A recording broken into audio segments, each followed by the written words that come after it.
উনি যে বক্তব্যটি দিয়েছেন সেটি দীর্ঘ ফ্যাসিবাদ বিরোধী আন্দোলনের সংগ্রামে সংকটে যারা গুম হয়েছে, জুলুমের শিকার হয়েছে, রক্ত দিয়েছে তাদের অবদানকে অস্বীকার করা এবং ছোট করা বলে আমি মনে করি। কারণ হচ্ছে পৃথিবীর ইতিহাসে যত বিপ্লব হয়েছে, আপনি গণ অভ্যুত্থান হয়েছে, কোনো গণ অভ্যুত্থানই কিন্তু একটা ঘটনার কারণে হয়ে যায় না।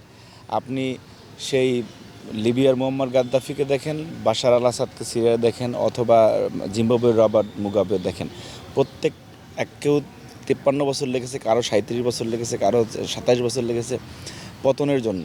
সুতরাং এবং আমরা যে আমাদের যে গৌরবের যে জায়গাগুলি, মনে করেন ব্রিটিশ বিরোধী আন্দোলন থেকে ব্রিটিশ শাসনের যে পতন একদম 1857 থেকে আপনার 1947 পর্যন্ত, এই যে সময়টা, এখানে অনেক গৌরব গাথা রয়েছে। আমরা তিতুমিরের বাঁশের কেল্লা নিয়ে আমরা কথা বলি, ফরাজি আন্দোলন নিয়ে কথা বলি, মাস্টারদা সূর্য সেনের কথা বলি।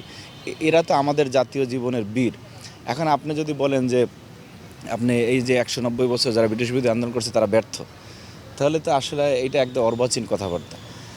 একটা ঘটনাকে কেন্দ্র করে শেষ পর্যন্ত দেখা গেছে এটা গণবিস্ফোরণ হয়ে যায়, যেটি এই কোটার মাধ্যমে হয়েছে, কিন্তু এটি ছিল দীর্ঘ 17 বছরে বাংলাদেশের গণমানুষের পুঞ্জীভূত ক্ষোভের বহিঃপ্রকাশ। মানুষ স্ব জায়গায় বঞ্চিত ছিল, সেই শোষণ বঞ্চনার আপনার ক্ষোভের বহিঃপ্রকাশ ছিল জুলাই গণঅভ্যুত্থান। এবং সেটিকেও যদি আমরা আইকনিক হিসাবে ধরি যে না একমাত্র এই কারণে হয়েছে, সেখানেও জাতীয়তাবাদী ছাত্রদলের সবচেয়ে বড় ভূমিকা রয়েছে।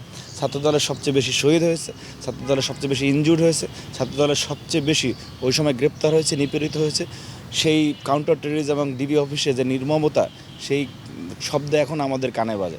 সুতরাং এই বক্তব্য যিনি দিয়েছেন, আমার মনে হয় জুলাইয়ে যে সারা দেশে কী ঘটতেছিল সেই সম্পর্কে উনি জ্ঞাত নন।